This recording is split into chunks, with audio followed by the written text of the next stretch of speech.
దూత media power of news. నమస్తే, welcome to దూత మీడియా. నేను పవన్. హెడింగ్లలో ఇంగ్లాండ్తో జరిగిన తొలి టెస్టులో శుభమన్ గిల్ సారథ్యంలోని భారత జట్టు ఓటమి చవిచూసింది. ఆరంభంలో అదిరిన ఆట తీరుతో ఆకట్టుకున్న టీమిండియా ఆ తర్వాత కీలక లోపాలతో ఓడిపోయింది.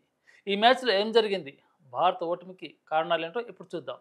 భారత్ తొలి ఇన్నింగ్స్లో యశస్వి జైస్వాల్, రిషబ్ పంత్, శుభమన్ గిల్ సెంచరీలతో 471 పరుగులు భారీ స్కోరు సాధించింది. 430కు 3 వికెట్లు మాత్రమే.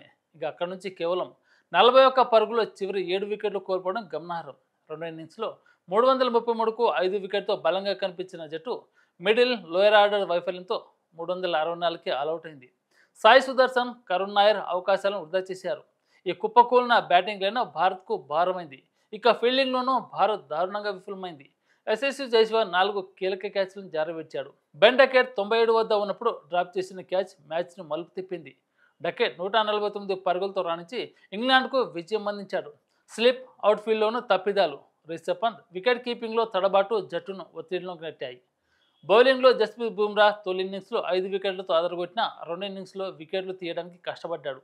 సిరాజ్, శార్దూల్, ప్రసిద్ధ్ కృష్ణ, జడేజా పెద్దగా రాణించలేకపోయారు. బౌలింగ్ కూర్పులో వైవిధ్యం లేకపోవడం, అదనపు స్పిన్నర్ లేదా పేసర్ లేకపోవడం బలహీనతగా మారింది. బుమ్రాపై అతిగా ఆధారపడడం జట్టుకు మైనస్ అయింది. ఇంగ్లాండ్ బ్యాటర్స్లో బెన్ డకెట్ 149, జాక్ క్రాలీ 65 పరుగులతో 371 పరుగుల లక్ష్యాన్ని అలౌకగా ఛేదించారు. తొలి ఇన్నింగ్స్లో ఓలీ పోప్, హ్యారీ బ్రూక్ రాణించడంతో 465 పరుగులు చేసిన ఇంగ్లాండ్ భారత్కు టఫ్ ఫైట్ ఇచ్చింది. వ్యూహాత్మక బ్యాటింగ్ క్రమశిక్షణతో ఇంగ్లాండ్ విజయం సాధించింది. ఈ ఓటమి నుంచి యువ భారత జట్టు పాఠాలు నేర్చుకోవాలి. మిడిల్ ఆర్డర్ బలహీనతలు, ఫీల్డింగ్లో లోపాలు, బౌలింగ్ సమతుల్యతను సరిచేయాల్సిన అవసరం ఉంది. జూలై 2న బర్మింగ్హామ్లో జరిగే 2 టెస్టులో గిల్ సేన బలంగా పుంజుకుంటుందని ఆశిద్దాం. హాయ్, నేను మీ ఆర్పి పట్నాయక్. ప్లీజ్ సబ్స్క్రైబ్ టు దూత media. For more updates please subscribe దూత మీడియా.